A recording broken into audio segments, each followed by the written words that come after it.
O Dia Mundial do Coração, celebrado hoje, serve para conscientizar a população sobre a importância de manter hábitos saudáveis para preservar a saúde do músculo cardíaco. No Brasil, 14 milhões de pessoas têm alguma doença cardiovascular e pelo menos 400 mil morrem por ano em decorrência dessas enfermidades. Para saber como cuidar do coração, a gente recebe aqui no estúdio o Dr. Douglas Muniz. Muito bem-vindo, doutor. Seja bem-vindo ao SC Acontece. Obrigado, Grazi. Boa tarde, espectadores. Olha só, doutor, eu já começo lhe perguntando como é que a gente faz para manter o coração da gente naqueles 12/8 que todo mundo fala? Isso. Grazi, o 12/8 ele parece um número mágico, né? Que é o número da pressão arterial.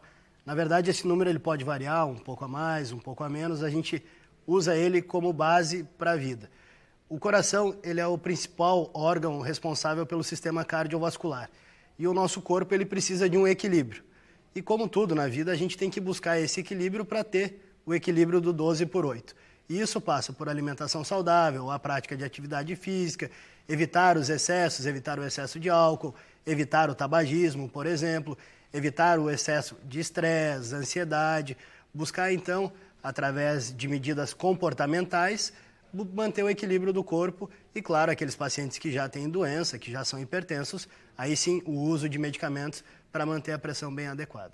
Inclusive, antes de começar a usar qualquer tipo de medicação, né, é importante a gente prestar atenção nos sinais que o nosso corpo dá. Que sinais que a gente deve ficar atentos, doutor? O corpo, em relação à pressão arterial em si, às vezes demora a apresentar algum tipo de sintoma. E quando apresenta, já pode se tornar uma situação um pouco mais grave. Mas tem alguns sinais e sintomas que as pessoas podem prestar atenção. Como, por exemplo, antes eu conseguia caminhar 50 metros tranquilamente, ou conseguia caminhar 2 quilômetros tranquilamente, são só exemplos. E agora eu já estou me sentindo muito mais cansado, eu não consigo fazer a mesma coisa que eu conseguia fazer há um mês atrás. Ou então eu estou sempre sentindo meu coração acelerado, meu coração com palpitação, batendo de maneira inadequada. São alguns sintomas que tem que procurar o cardiologista. Dor no peito de forte intensidade, isso também tem que procurar um cardiologista ou às vezes até um pronto atendimento de maneira urgente.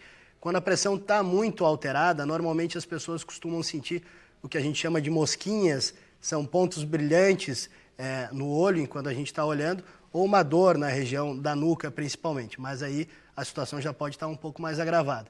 O ideal é que você faça um acompanhamento clínico anualmente ou semestralmente, faça avaliações seriadas da pressão arterial e com isso você vai detectar ao menor sintoma ou a menor alteração e aí vai poder tomar as condutas adequadas para evitar a progressão da doença. O doutor falou, né, que às vezes os sinais não são tão presentes, né? Inclusive, as doenças cardiovasculares, elas matam muita gente, como nós falamos ali, mais de 400 mil pessoas. Nós temos até o site da Sociedade Brasileira de Cardiologia que tem o cardiômetro, olha só, gente. E a cada instante que vai se movendo ali, a gente vai percebendo, vai mudando o número de vítimas que estão perdendo a vida nesse momento. Ou seja, muito mais grave do que o que a gente pensa e o que a gente ouve falar, as doenças cardíacas matam bastante, não é, doutor? Elas matam porque elas vão trazendo várias morbidades. Por exemplo, a arritmia ou o próprio infarto ou a hipertensão arterial são doenças que geram insuficiência cardíaca. E a insuficiência cardíaca ela desencadeia diversas situações, como múltiplas internações no hospital, qualidade de vida do paciente começa a ficar muito baixa e aí, obviamente, o desfecho final, que é o óbito, né? Então, a gente precisa cuidar dessa gama de doenças cardiovasculares para evitar que o paciente desenvolva insuficiência cardíaca e aí sim tenha uma qualidade de vida bem adequada, né? Tem uma média de idade? Porque a gente sabe que tem alguns tipos de exames, alguns médicos que a gente começa a procurar a partir de uma determinada idade. No caso de problemas cardiovasculares, quando que é recomendado a gente passar a fazer consultas? Porque a gente costuma ir no clínico geral, né? Sim. Mas é importante também a gente consultar certos especialistas, como no caso o cardiologista. Não existe uma idade exata para isso. Existem alguns fatores de risco os quais a pessoa precisa prestar atenção e a partir disso sim procurar um acompanhamento.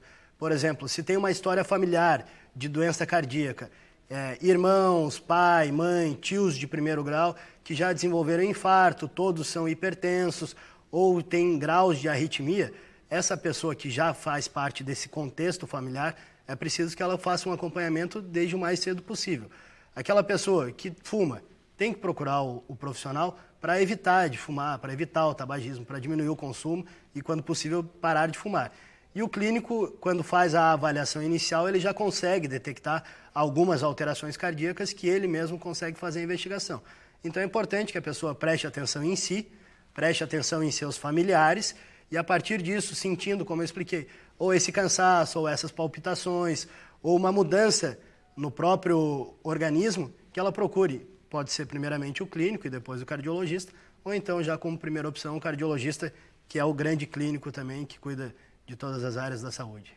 Muito bem, muito obrigada pelas explicações, né? No dia de hoje, um dia muito importante lembrarmos disso, mas claro que cuidar da saúde, tanto do coração como do corpo inteiro, é importante todos os dias. Obrigada, viu, doutor? Todos os dias, prestar atenção nisso que eu falei em relação ao equilíbrio, leitura de livros, consumo adequado de água, tentar manter a mente calma, evitar o estresse, que com o equilíbrio o coração consegue equilibrar o resto do corpo e a gente vai bem. Muito bem.